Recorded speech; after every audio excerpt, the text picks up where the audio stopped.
More than 16 cell stage, ठीक है। बेटा पढ़ाई पे ध्यान दो, ये फेस रिवील करते करते ना खुद का फेस रिवील कराने लायक रहोगे नहीं, पढ़ लो चुपचाप से, टाइम पास करते हो, डांट खाने वाला काम करेंगे। मॉड्यूला के बाद बेटा देखो ब्लास्टुला बनेगा, ये यूटेराइन कैविटी के अंदर, ये हम पढ़ चुके हैं, ये हम कल की क्लास में पढ़ चुके हैं। हाँ ठीक है, ये ब्लास्टुला या ब्लास्टोसिस्ट है। एक बार मैं इसको पॉज कर देती हूँ, यहाँ पे बेटा दिख रहा है आपको, इसको छोड़ दो बेटा, इस पे नोटिस मत करना, एनसीईआरटी फॉलो करनी है। इसके लेबलिंग प्लूरिपोटेंट टोटिपोटेंट दो ध्यान मत दो। इनर सेल मास है, और इनर सेल मास के बाहर ये येलो वाली जो लेयर है ये ट्रोफोब्लास्ट है, और बाहर जोना पेल्यूसिडा दिखाया हुआ है, जोना पेल्यूसिडा हटेगी तो इम्प्लांटेशन हो जाएगी, ठीक है ना। ये जोना पेल्यूसिडा है, जोना पेल्यूसिडा हटेगी, हट गई, अब इम्प्लांटेशन होगी। तो आप फंडस रीजन में कहीं पे भी दिखा सकते हैं इम्प्लांटेशन, जैसे इन्होंने यहाँ पे दिखाया। अब दिख रहा है बेटा एंडोमेट्रियम में पहले सुपरफिशियल अटैचमेंट होती है, सुपरफिशियल अटैचमेंट मतलब ऊपर ऊपर से अटैचमेंट होती है। अब बेटा देखो दो लेयर बनना स्टार्ट हुए, एक सिंसिशियो ट्रोफोब्लास्ट बनता है, एक साइटोट्रोफोब्लास्ट बनता है। मैं एक बार इसको पॉज करती हूँ। बाहर की तरफ जो चीज दिखाई हुई है बेटा पिंक कलर की, इसे सिंसिशियो ट्रोफोब्लास्ट बोला, और ये येलो वाला जो है वो साइटोट्रोफोब्लास्ट है। एक्चुअली ये पूरा ही बेटा बाहर की तरफ सिंसिशियो बनता है, ये बनाना स्टार्ट किया है। आगे इनर सेल मास भी बेटा ऐसे डिवाइड करेगी, ठीक है ना। देखो ये देखो, और ये इन्होंने तो डायरेक्ट ऐसे ही दिखा दिया, इन्होंने डायरेक्ट ऐसे दिखा दिया कि देखो पूरा एंडोमेट्रियम जो होता है वो एंडोमेट्रियम इसको कवर कर लेता है। ये पूरी रेड वाली जो लेयर है दिख रही है बेटा, इसको कवर कर रही है। हाँ ये जो एंडोमेट्रियम है ये पूरा इसको कवर कर रही है, बाहर की तरफ से देख रहे हो ना। मैंने यही बोला था कि ये धस जाती है, और धस जाती है मतलब ये बाहर की तरफ से पूरा इसको कवर कर लेती है, ठीक है ना। हाँ हाँ ठीक है भाई, एचसीजी सीक्रेट करता है ट्रोफोब्लास्ट, प्रेगनेंसी टेस्ट में यूज होता है, ठीक है।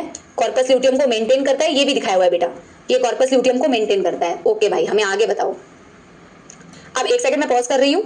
देखो अब इस डायग्राम को जरा ध्यान से देखो, ये बाहर वाली पिंक वाली क्या है बेटा, ये पिंक वाली है आपकी सिंसिशियो ट्रोफोब्लास्ट, और इसमें फिंगर लाइक प्रोजेक्शंस बनेंगे। और बेटा ये अंदर की तरफ क्या है, ये अंदर की तरफ है साइटोट्रोफोब्लास्ट।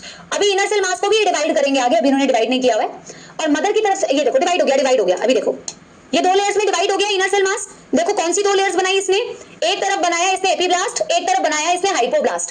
एक तरफ एपीब्लास्ट, एक तरफ हाइपोब्लास्ट। आगे बेटा ये एपीब्लास्ट की लेयर आगे जाके बनाएगी बेटा क्या, एमनियन, और हाइपोब्लास्ट क्या बनाएगी आगे जाके आपकी एक्सोसिलोमिक मेम्ब्रेन, ठीक है ना। देखो आगे, अब देखो इन्होंने कैविटी भी दिखा दिया। वैसे अभी कैविटी नहीं बनती है, पहले एमनियन बनता है, फिर दोनों के बीच की जो कैविटी होती है उसे एमनियोटिक कैविटी कहते हैं, और इसे योक सैक कहते हैं। बट चलो बाय अब वेरी नाइस वेरी नाइस, एक सेकंड देखो। अब देखो बेटा, देखो हुआ क्या, ये एमनियोटिक कैविटी बनी, ये आपकी एपीब्लास्ट है। एपीब्लास्ट बेटा आगे जाके बनाती है ये वाली मेम्ब्रेन, इसे बोला जाता है एमनियोटिक लेयर, यहां दिखाया नहीं हुआ है। एक्सोसिलोमिक मेम्ब्रेन यहां दिखाया नहीं हुआ है, और ये योक सैक है, ठीक है ना। ये आपके एपीब्लास्ट है, ये आपकी हाइपोब्लास्ट है। हाइपोब्लास्ट भी बनाती है ऊपर की तरफ एक लेयर, आगे जाके योक सैक बनता है यहाँ। एपीब्लास्ट भी बेटा आगे जाके एमनियन बनाती है, यहाँ बनता है एमनियोटिक कैविटी। एमनियोटिक कैविटी में होता है एमनियोटिक फ्लूइड। बाहर की तरफ तुम बेटा ये फिंगर लाइक प्रोजेक्शंस देख पा रहे हो, this is the syncytio trophoblast forming chorionic villi. Endometrium के साथ में धसता है तो एंडोमेट्रियम भी फिंगर लाइक प्रोजेक्शंस बनाता है, जिसे बोलते हैं विलाई, द एंडोमेट्रियम वाली विलाई, ठीक है ना। दोनों इंटरडिजिटेट करते हैं। चलो आगे कुछ दिखाया है काम का, मोस्ट रीप्लेड, आगे जाके क्या होगा, गैस्ट्रुलेशन। अब बेटा देखो आपको ना इतना डिटेल में आगे करना नहीं है, यहां तक की बात तो तुम्हें समझ में आई ना। एक सेकंड, ये ना तुम्हें करना नहीं है, क्योंकि ना फिर ये बहुत ज्यादा तुम्हारे लिए काम का नहीं है। ये अभी तक की बातों में समझ में आ गई कि ये मैम सिंसिशियो ट्रोफोब्लास्ट था, ये वाला साइटोट्रोफोब्लास्ट था, ये आपकी बेटा हाइपोब्लास्ट थी, ये आपकी बेटा एपीब्लास्ट थी।